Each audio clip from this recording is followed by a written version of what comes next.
Welcome to Blind Level Tech. I'm Jonathan Price. I'm Evan Starnes. And together, we're bringing you news, tech, and information about blind technologies. Being blind doesn't mean you have to stop living. We're going to show you just how possible it is to live the life you want. Ooh, we're back again with another episode of Blind Level Tech. I hope you guys' August has been going well so far, and if you're in school, well, it's about time to get back to school. I hope you guys enjoyed last week's episode on schools and getting accommodations and learning management systems, because it was definitely a doozy, a pretty jam-packed episode, but hope you guys definitely enjoyed that. Anyway, I am, of course, your host, Evan Starnes, and I am joined by my co-host, Kelvin Crosby.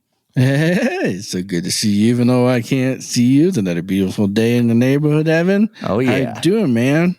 I am doing actually pretty darn good. It is beautiful out, and I am sitting in this really lovely little studio with this. It's actually the only studio that we have that has a window in it, and I like that because it lets in daylight, so I'm not running these street light things that generate a lot of heat, quite frankly. But yeah, man, Kelvin, how was your week? You were in Colorado a couple weeks back for our annual hike and stuff. I hope that was fun. Oh yeah, it was fun. Just trying to get my oxygen level was a challenge, and at this recording, I'll be in Kentucky working on the new version of the Shimmy. So Kentucky, yeah, my goodness. So we're making progress, man. And so we got a guest coming on today. Yeah, we do. Why don't you introduce who he is? Yeah, we got a familiar guest on Blind Level Tech. In fact, a former host of Blind Level Tech, and that is, of course, Jonathan. He is back again. How's it going, Jonathan? Welcome back to Blind Level Tech. Now I'm back to reality. This is why they don't have me sing any time ever. Well, if I was editing it, I would. It's good to be back. But you're now older now. You're the oldest in the pod. I'm older now. You're 40. I'm 40. I'm 40. Dude, this sucks. No, it's great. It's great to be 40. It's great to be back on Blind Level Tech. Mm-hmm. Oh man, it's like that. It's like putting on that old glove. Nobody dusting it off. It fits. It just It's like fits. It's a homey feeling, isn't it? Well, it is. Absolutely.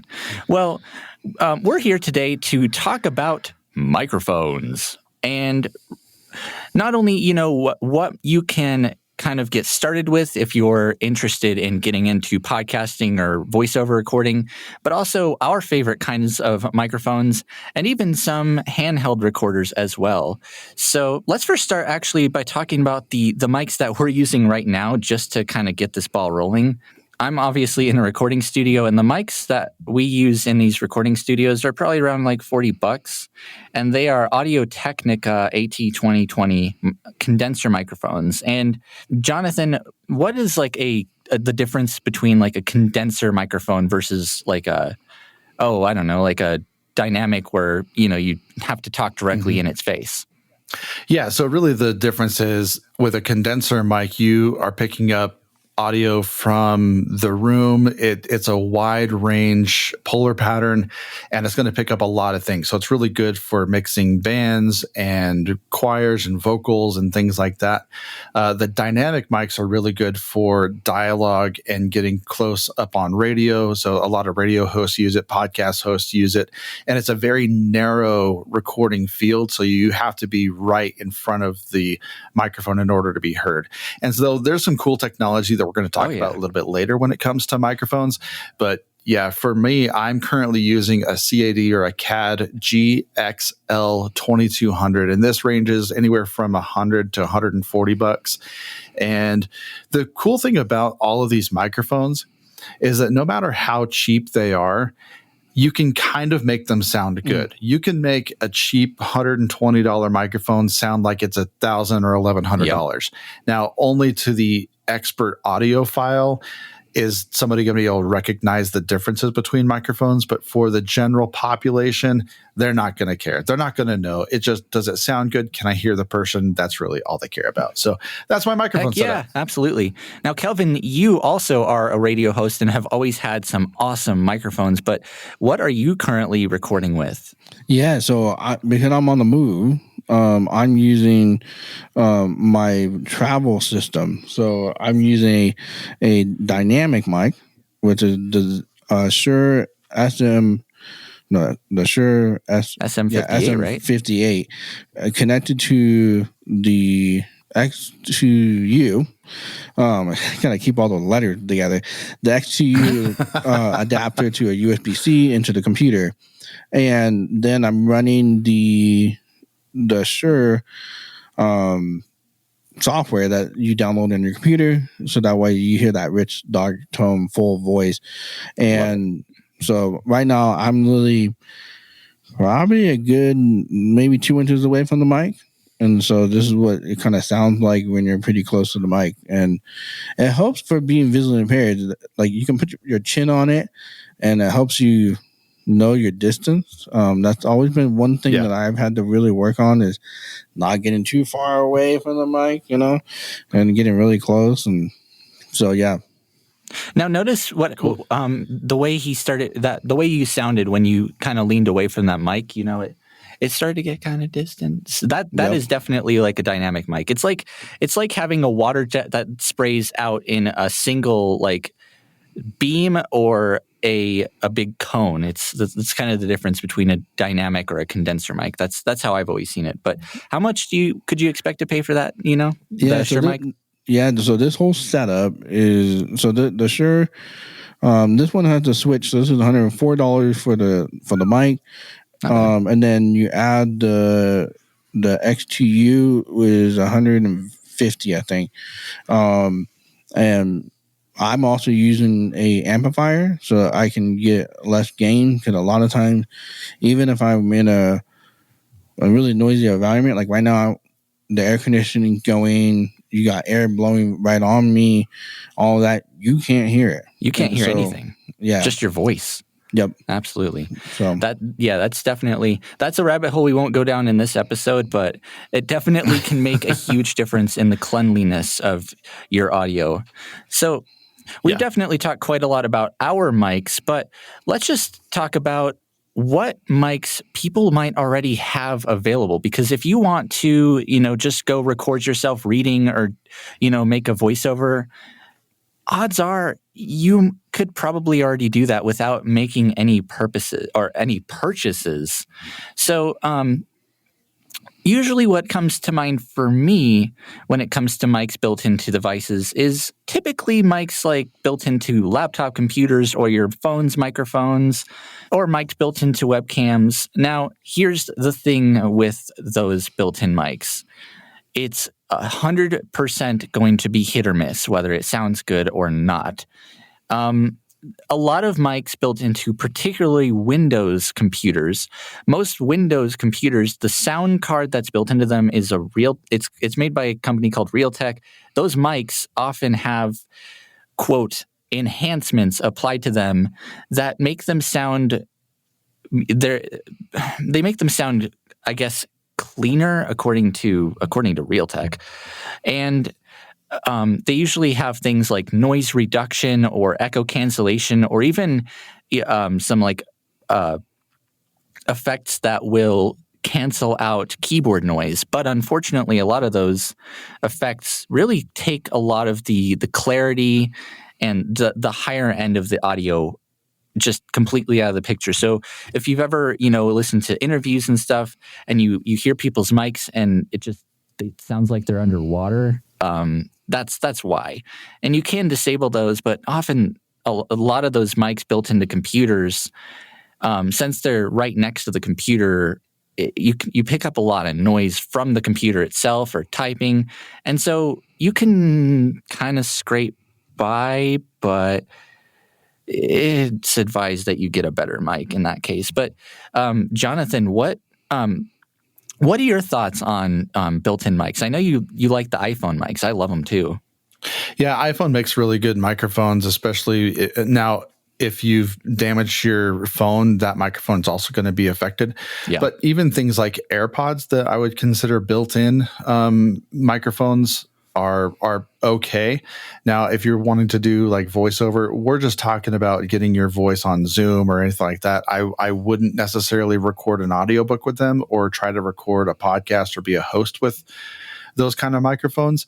It's funny that when we think of quality audio, we also associate it with the quality of show.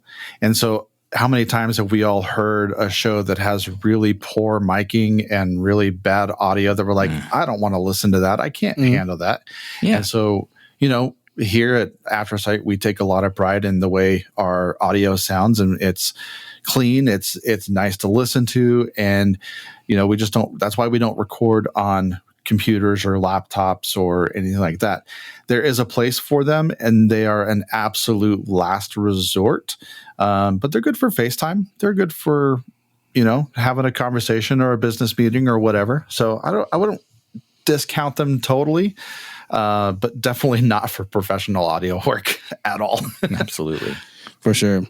I mean, I think one of the biggest things is thinking about your technique. So that's a whole other thing. If you're using a computer or you're using a iPhone or Android or whatever, thinking about where your mic positioning is, and then also dialing in that mic. So there are ways to dial in your iPhone mic to be able to meet. You do need to download some apps for that to help you with that. But there are ways to enhance that ability. But the question is it worth the time and energy to doing that to make your podcast, or to get you better quality? And literally, you can kind of do that with just $20. So that's kind of where you gotta make your argument. What is the best solution to give you the best audio? Yep, absolutely. But that's a great segue because really, you can massively upgrade your audio quality for, as little as $20. But at least the mics that come to mind within that price range, the vast majority of those mics hook up through USB. Now, we didn't talk about like the way you hook up a mic because, again, that's just a rabbit hole. But it is important to know how you hook your mic up to your computer because you either have USB, XLR, or in some very extreme and rare cases, you have like the 1/4 inch or 1/8 inch, the headphone jack style connector. Yep. Now, if you have a mic that connects through USB, it's just as simple as plugging it into your computer. Now, keep in mind, though, if you have a Mac or a MacBook, if you get a mic from Logitech or Zeal Sound or any of that, you're probably going to need to get a USB-A to USB-C adapter so you can hook it up. Yep. But the thing that I like about those mics is they're plug and chug, really. But and then if you have an XLR mic, that's the little 3-pin connector. You have to get something like an audio interface or a mixer with USB output so that you can actually power that mic and get its audio from the mic itself to your computer. But okay, Jonathan, first, what are some other good mics that come to mind in the like $20 to $60 price range? Yeah, there's all sorts of things. I mean, you can just do an Amazon search and pull up just whatever random Joe Schmo stuff is on there. I don't really have a brand necessarily. I know Shure makes some really cheap microphones. I know CAD, the one that I'm using, actually has a cheaper version of microphones. There's the Snowball, the Yetis, things like that are very plug and play. I think Lewitt actually makes some pretty good headphone microphones, and we're kind of talking now into that headphone microphone range. But I would say for those bottom tier, there's a lot of companies that do those bottom tier microphones or introductory microphones. I remember and I don't remember the brand, but you can look on Amazon and get an entire podcasting setup, including the stand, the microphone, even a little like a 2-way audio box. Oh, cool. For like $100, $120, and you have a whole like system just kind of built in, and that's it. And it even comes with pop shield and things like that. So it's kind of cool. Mm-hmm. One of the key things to think about is when you just enhance with something like a headset or a microphone, you're enhancing your ability to make your voice more clear. And that's where, as we talk more about our microphones today, really think about who is your audience that you're talking to. Is it going to be just Joe Schmo that is a car mechanic? All right, on a Zoom call or something. Yeah. So you don't necessarily need to be providing, but if you're giving, like what we do, provide content to deaf or blind individuals, yeah, your ears are a little bit more tuned in. So we want to make sure we give you better quality. So that's where even thinking about your audience is also another key thing about your audio is what's going to be best. Like for me, going and buying $1,000 mic is not going to be in anywhere in my range for what I do, like even for radio. So unless you were like a singer, I would say. Well, like even this mic that I got, the Shure SB or SM58, you could sing with it. You can sing with it, and that was That was the SM58 is a very popular studio microphone for singers, and it's still to this day one of the most popular microphones on the planet. Yeah. And so I think it's really interesting that we all have various levels of microphones and different styles, because after this is all mixed and edited, you're not going to really be able to tell the difference unless you're an audiophile, which is awesome.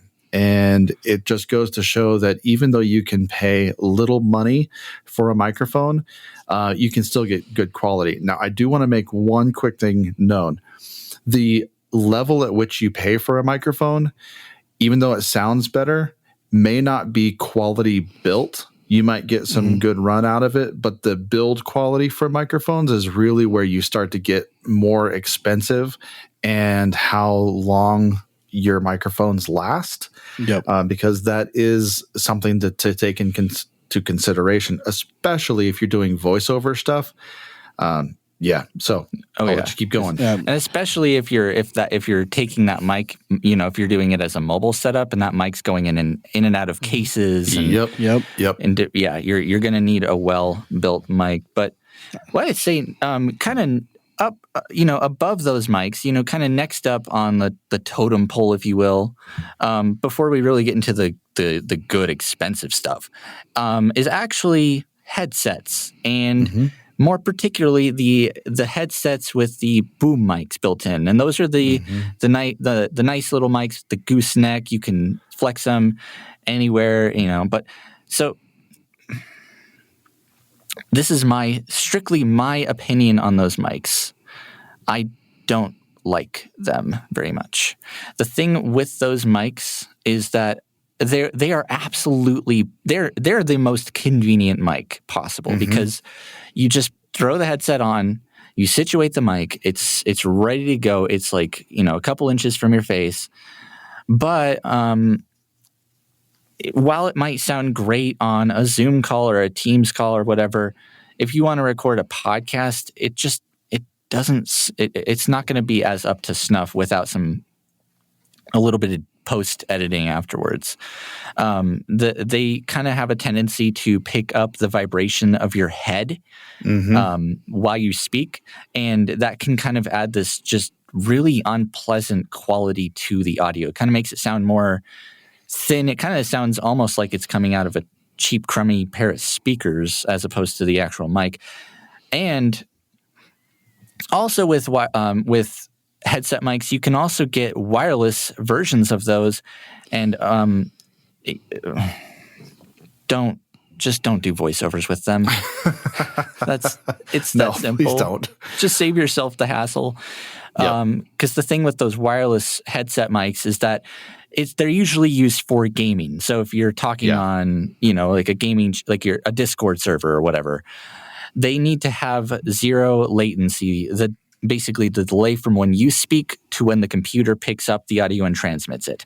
Therefore, they compress the audio quite significantly, and it just they sound very nasally, very underwatery, and just not great.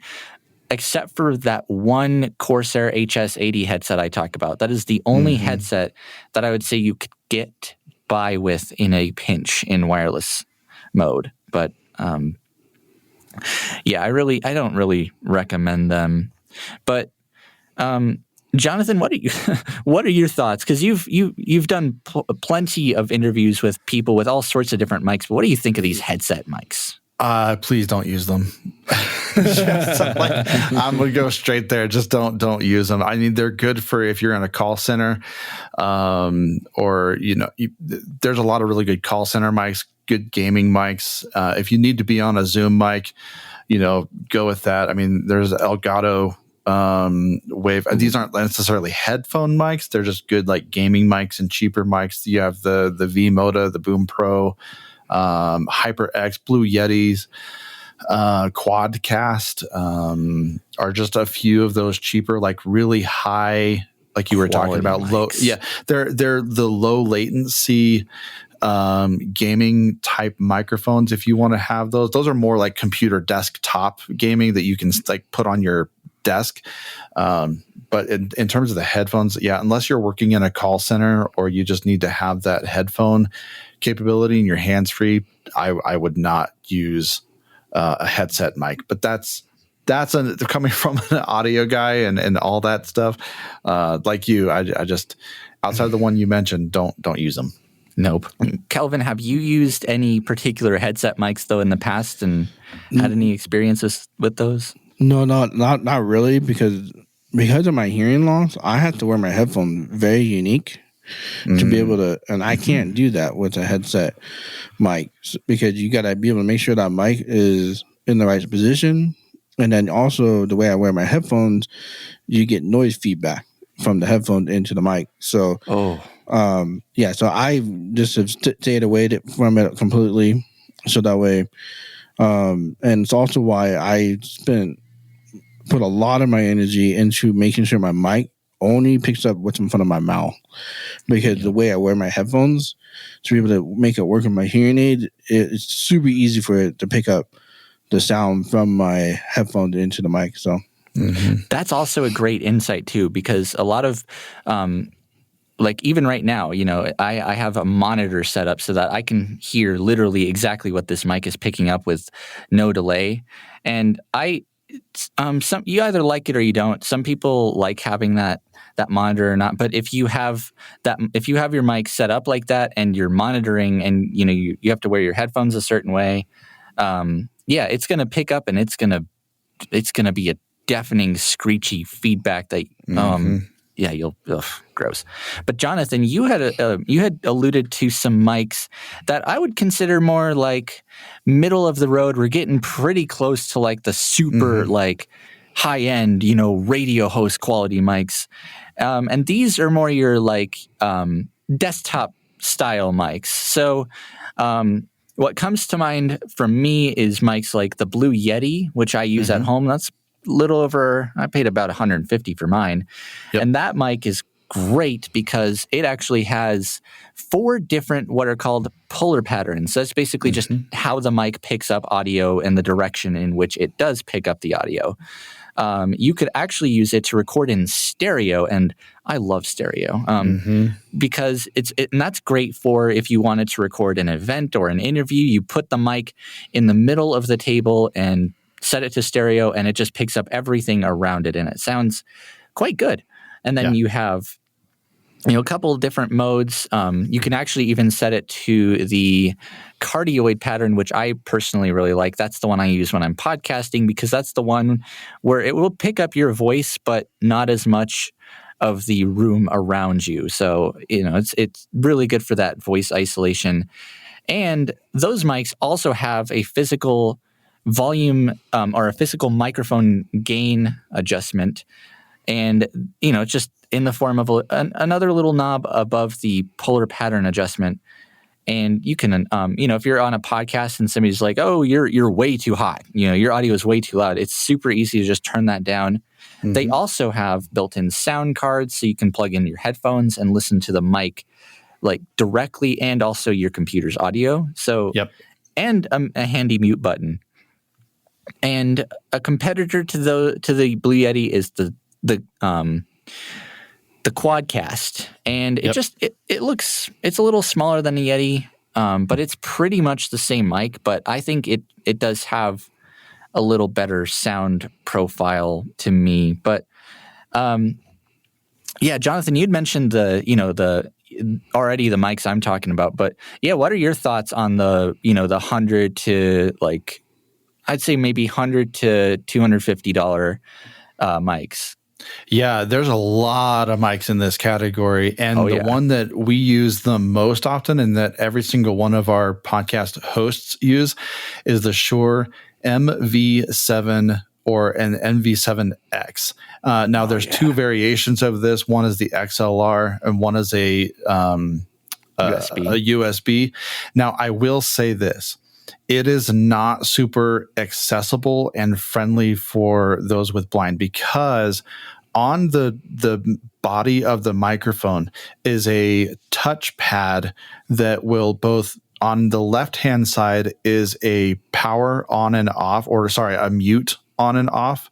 And then on the right-hand side is a switch between the headphones and the microphones. And it turns either orange or green, depending on if you're on the headphone or if you're on the microphone.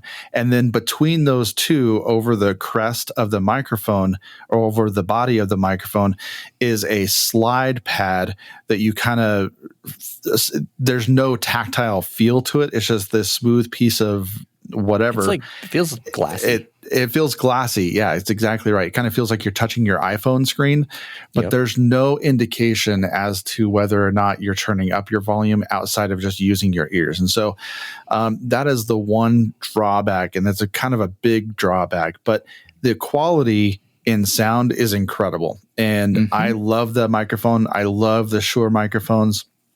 There's also a couple ones from Logitech, like you were already mentioning, the Blue Yeti. There's a Yeti Pro that's really expensive. Yeah, there's a Yeti Pro. The Shure SM58, like Kelvin is using. Audio-Technica. I mean, there's some different Audio-Technica microphones and Sennheiser microphones that are in that price range. So it just depends on your environment, really, in this category, because now you're starting to get into different polar patterns. You're starting to get into dynamic versus cardioid or condenser. And that's really where you're going to start seeing some differences in quality. And you'll start to be able to tell, this is a little bit different. So, yeah. So, I mean, I think the other thing for me is like for if under the $250 range, if you're really, personally, my setup, I feel like will get you everything you need for $250 is the Shure SM58 with the X2U, so you get XLR and you get the USB, and just that alone will just increase your audio 100 times. Yeah. So personally, absolutely.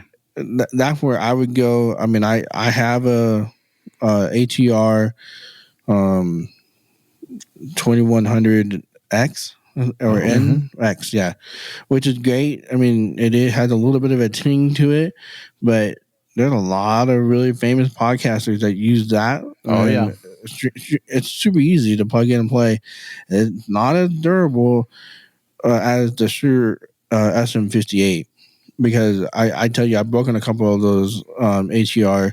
That used to be my travel mic. Yeah. And it doesn't have a good, because the beauty with the Shure M58. Yes. My tongues are getting twisted all day long. That's okay. Because you got all these numbers and so numbers and letters and models. Oh my. Yeah. Well, what's really nice with the Shure SM58s, Yeah. SM58 is that you can even run it over with a car and it'll still I work. was just going to say that. Yeah. Yep. And so for me, it was like, this is a no-brainer, and I'm going all in on this. And so I've got 2 of them now. I got one for when I go on the road, and then I have a backup one and when I do guests on the road. And then I just wish my mixer was a little bit more durable. But yeah. But hey, worst case scenario, the new Shure interface, by the way, has multiple mixing, so you can now plug in multiple mics if you want to have like multiple guests or so whatever it might be. But there's one mic that hasn't been mentioned, and I think we need to mention it. That is the new Shure MV7 Plus. Yep. And that's in the same price range. And the beauty of it, it's a little bit more accessible. I haven't played with it personally, but it is a lot more the USB-C connection rather than micro USB-C. So, yay! Finally, yeah. So you'll finally be able to hook it up with just one cable to your MacBook Pro or whatever it might be. And actually, before we really quickly jump into pocket and field recorders, Jonathan, there's this really cool mic you've got that actually has some sort of almost motion sensing kind of. Yeah, so I'm getting ready to order it, and there's 2 microphones that I want to talk about that are very accessible, that are very high-end microphones. And the first one is from Lewitt, and it's a Lewitt Ray microphone. And both of the microphones that I'm going to talk about are very accessible. So the Ray microphone actually has a proximity sensor. So if you can set it to where if you're within 6 inches, 8 inches, 10 inches, 12, 14, like there's a distance that you can set so that if you are backing away from the microphone, it will actually implement a gate and will close off all sound to that microphone depending on your range. So if I turn my head and cough, or if I'm like talking to somebody and I don't want that part of the conversation heard, then I can just turn away or back away from the microphone and it gets muted completely, which is fantastic. It acts a couple of it has a couple of different polar patterns. That microphone is actually about $350, and you can get variations on it ranging all the way down from $99 all the way up to $1,000 pure tube microphone. Now, it's not going to have the Ray system in it, but the Lewitt LCT, the 240 is $99, I think, and all the way up to the pure tube microphone, which is a tube-based microphone. So it's got this really cool internal component that's kind of like a guitar amp, but for a microphone. And that runs you about $1,000. But the other one that I am so looking forward to getting, and this one is even out of my price range, but it's fun to talk about because it's very interesting, is a AKG C414. Now, this microphone is, I'll just say it's about $1,300 to $1,400. But it's amazing. It's got 5 polar patterns. And what's interesting is on this microphone, on the front is a tactile push button that it's got a click button. So when you click through, it'll beep through the different microphones. But then on the back, you can actually change the frequency at which those things are happening. So on the back, you'll have 2 buttons that are kind of different. You'll have actually it's 4 arrow keys going left and right, and so you can control the highs and the lows, and you can toggle between those 2. So it's incredibly accessible, and it is probably the most clean sounding, most crystal clear microphone that I have ever played with, and it's just a gorgeous microphone. A lot of radio stations are moving over to the C414. Away from the Shure SM7B, which is kind of a variation of the SM or the VM7 that we were talking about. And they've also moved away from the Neumann 87, which is a huge microphone in the radio, like the big radio stations. And this is a cleaner version, a more sparkle, if you will, version of basically those microphones. And it's just an amazing microphone. So, those are my 2, like, granddaddy want them so badly. Mics. Yes, big boy mics. That's a good way to put it. Yeah, for sure. I love AKG mics. They are honestly the brightest and clearest and cleanest sounding mics I've ever heard. Yep. So, absolutely. I mean, there's one brand that none of us have talked about. Oh, yeah. And that's Rode. Rode. The infamous Rode. Which is ironic because I'm using a Rode stand. I mean, I just awesome. We probably should throw that in there because they have a good range of podcast mics. They do. And they actually have a really nice one for $99 for XLR. Yep. So that... Yeah. So yeah, so there's some good options there that you might want to think about. But at the end of the day, personally, I feel like when we think about mics, let's think about our positioning, what our voice sounds like, and who's our audience. And so, yeah, I can't believe we forgot to mention Rode. They're kind of like one of the big wigs that out there. One of the the companies that, novice or even experienced podcasters and voiceover artists go to. I haven't heard a Rode mic that I don't like the sound quality of. And they even had, this is more gimmicky. They even had these little, this little pair of Rode mics that you could plug straight into your iPhone. And you could basically get, if you were in the right environment, of course, studio quality audio and just record straight to your phone. Now, honestly, I don't even think we're going to get into pocket and field recorders in this episode because we've spent over half an hour on these mics for sure. Yeah. So we're going to have to make a part 2 on just talking about different field recorders because that could easily just fill up an entire episode. But one thing that won't fill up an entire episode but will fill you up is the sandwich of the week. So I honestly, I don't have a sandwich picked out. Yay! Boo. So epic fail on the host. Epic fail. Want. So while I think of my sandwich of the week, Jonathan, because you are our guest, what is your sandwich of the week? Oh, I'm just going to go back to what we had for my 40th birthday party, which is the pulled pork sliders and burgers. And we had like red onions, throw some red onions and jalapenos and the barbecue sauce. And they're so good.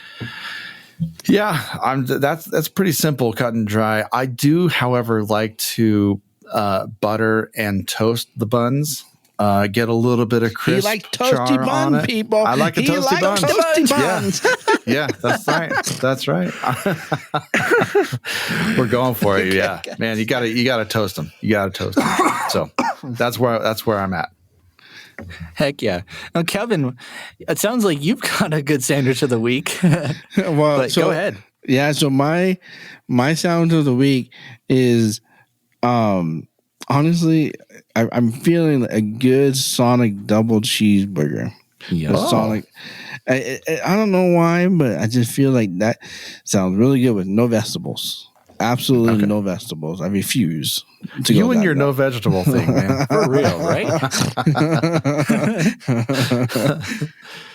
Absolutely. A Sonic double burger. Well, in the spirit of burgers and also Jonathan's 40th, I am going to go yet again, and I've done this before, and I don't care, with an elk burger because you can't go wrong with a delicious, juicy, well-seasoned elk burger. You don't even need to add anything to it. That's right. 100%. That will always be my absolute favorite kind of burger. So, absolutely. So good. So good. Indeed.